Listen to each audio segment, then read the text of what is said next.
દીકરીનો જન્મ થતાની સાથે જ માતા પિતા તેના લગ્નના અરમાનો જોતા હોય. એક દીકરીને દીકરા કરતા પણ વધુ બાપ સાચવતો હોય છે. પોતાના જીવ કરતા વધુ વાલી દીકરીને કોઈ વસ્તુની ખોટ ન રહે તે માટે રાત દિવસ મહેનત કરતા બાપની લાગણીનો, પ્રેમનો ઘણી વખત દીકરીઓ ગેરફાયદો ઉપાડે છે.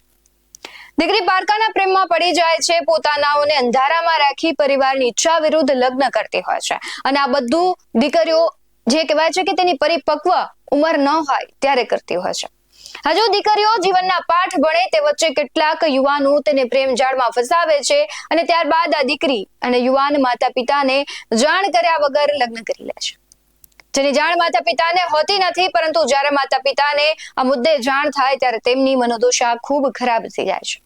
નમસ્કાર, ગુજરાત BS9 TV ન્યૂઝમાં આપની સાથે હું ભગવતી વિશાવડિયા.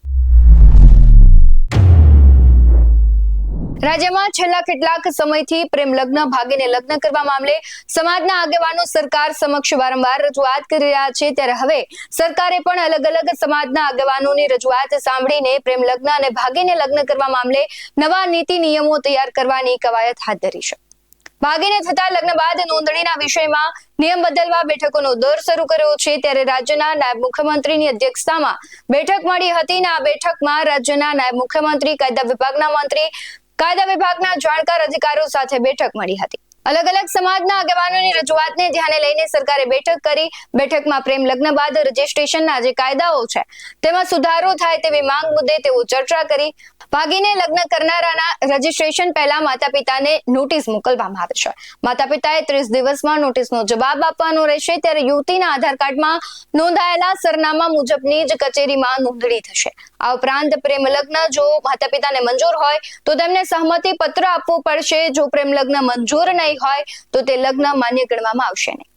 બીજો સૌથી મોટો ફેરફાર એ થશે કે લગ્ન નોંધણીના સ્થળને લઈને કરવામાં આવશે ને એ ફેરફાર એવો હશે કે અત્યાર સુધી યુગલો ભાગીને કોઈ પણ જિલ્લામાં જઈને લગ્ન નોંધણી કરાવતા, પરંતુ હવે નવા નિયમ મુજબ યુવતીના આધાર કાર્ડમાં જે સરનામું હશે ત્યાં જ અને તે વિસ્તારની સંબંધિત કચેરીમાં જ લગ્નની નોંધણી કરાવવી ફરજિયાત બનશે. આનાથી એવું થશે કે યુવતીના પરિવારજનોને જાણ થશે અને જાણ થયા વિના અન્ય જિલ્લામાં જે છુપી રીતે રજીસ્ટ્રેશન થતા હતા તેના પર બ્રેક લાગશે. આ રજીસ્ટ્રેશનનો ખરેખર નિયમ છે ક્યાંક ને ક્યાંક દીકરીઓ માટે લાભકારક સાબિત થશે. સમાજમાં જે દીકરીઓ સાથે છેતરપિંડી થઈ રહી છે, પ્રેમ જાળમાં તેને ફસાવવામાં આવી રહી છે, રૂપિયા અને પૈસા કહેવાય છે કે તેની લાલચ, પૈસા, પ્રેમ અને સંપત્તિની લાલચમાં જે દીકરીઓ મોહી જાય છે, માતા પિતાની ઇજ્જત આબરૂની નીલામી કરે છે અને ક્યાંક આપણે જોઈએ છે કે સમજણનો અભાવ છે, તેમનામાં પરિપક્વતા નથી હોતી, તેને લઈને આવા પગલાઓ ભરતી હોય છે. ત્યારબાદ તેને પસ્તાવાનો વારો આવે છે અને ન તો પછી તે જીવવા માટે રહે છે કે ન મરવાનામાં કે જીવે તેવું થાય છે. અને ઘણી વખત તો એવી પરિસ્થિતિ સર્જાય કે એ દીકરીઓને એટલી ખરાબ પરિસ્થિતિ હોય છે કે સમાજ અને પરિવાર બધાને ખબર હોય છે કે દીકરી દુખી છે, પરંતુ કોઈ કાંઈ ન કરી શકે. એટલે આવી છેતરપિંડીથી દીકરીઓને બચાવવા માટે જે નિયમમાં ફેરફાર કરવામાં આવ્યા છે અને જાણ બહાર જે દીકરીઓ લગ્ન કરે છે, જે દીકરીને પાળી પોસીને મોટી કરી હોય એ દીકરી બધા જ તેના કહેવાય છે કે ઉપકારો ભૂલી જાય છે અને આવા પગલા ભરે છે, તેના ઉપર ક્યાંક બ્રેક લાગશે. જી વરુણભાઈ, જે પ્રમાણે હાલ લગ્ન નોંધણીના જે નિયમો છે તેમાં ફેરફાર કરવા માટે સરકારે પણ કવાયત હાથ ધરી છે, શું કહેશો? 6 મહિના પહેલા પાટીદાર આંદોલનકારીઓની ચિંતન શિબિરનું આયોજન થયું હતું. એમાં ભાગેડુ લગ્ન પ્રથાના વિરોધમાં કાયદો લાવવા સહિતના ઘણા બધા મુદ્દાઓને લઈને ચર્ચા થઈ હતી. એ પછી સરકારશ્રીને ધ્યાન દોરવામાં આવ્યું હતું. સમગ્ર ગુજરાતમાં અલગ અલગ જગ્યાએ રેલી, સભા અને જનજાગૃતિની ગ્રુપ મિટિંગો ચાલુ કરવામાં આવી હતી અને પછી પેરેલલ સાથે સાથે સરકાર સાથે મંત્રણાનો પણ દોર ચાલુ હતો. પહેલી વાર જયારે અમે નાયબ મુખ્યમંત્રી શ્રીની અધ્યક્ષતામાં કાયદા મંત્રીને મળ્યા અને જે મંત્રણા થઈ એમાં નાયબ મુખ્યમંત્રીએ ખાતરી આપી હતી કે ટૂંક જ સમયમાં અમે ભાગેડુ લગ્ન પ્રથાના વિરોધમાં કાયદો લાવી દઈશું અને અમારા તમામ જે સજેશન હતા એ સરકારે સ્વીકાર્યા અને અમને એવી આશા છે કે આ કદાચ આજની કેબિનેટમાં કાં તો નેક્સ્ટ કેબિનેટમાં આના અનુસંધાનમાં કાયદો બની તો ગયો છે પણ ફાઇનલ ડ્રાફ્ટ થઈ અને એનું નોટિફિકેશન આવી જશે.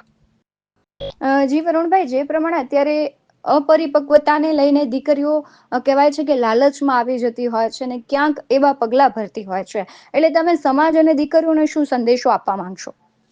હું સમાજને કહું છું કે નારી સન્માન સર્વોપરી છે અને નારીની સ્વતંત્રતા પણ સર્વોપરી છે. હું તો એ પરિવારોને કહું છું કે તમે એવું વાતાવરણ બનાવો કે તમારી દીકરી તમારા ઘરમાં ખુશ હોય, સ્વતંત્રતા અને ફ્રીડમ ફીલ કરે, એ પોતાના કોઈ પણ નિર્ણયોની તમારી સાથે ચર્ચા કરી શકે. ક્યાંક ને ક્યાંક આવા વિષયોમાં ક્યાંક સમાજ પણ દોષિત છે. આપણે પણ ઘરમાં એવું વાતાવરણ નથી બનાવતા કે દીકરી પોતાના અમુક નિર્ણયોની ચર્ચા કરી શકે. સમાજે પણ એ જાગી અને દીકરીને સ્વતંત્રતાનો માહોલ, સારું એજ્યુકેશન અને સારી વિચારસરણી પણ આપવાની જવાબદારી સમાજની છે. જે પ્રમાણે દીકરીઓને જો એજ્યુકેશનની વાત કરવામાં આવે છે તો સ્વતંત્રતા આપવામાં આવે છે, પરંતુ દીકરીઓ છે ક્યાંક એ સ્વતંત્રતાને સ્વચ્છંદતામાં બદલી દે છે. તેને લઈને તમે શું માનો છો?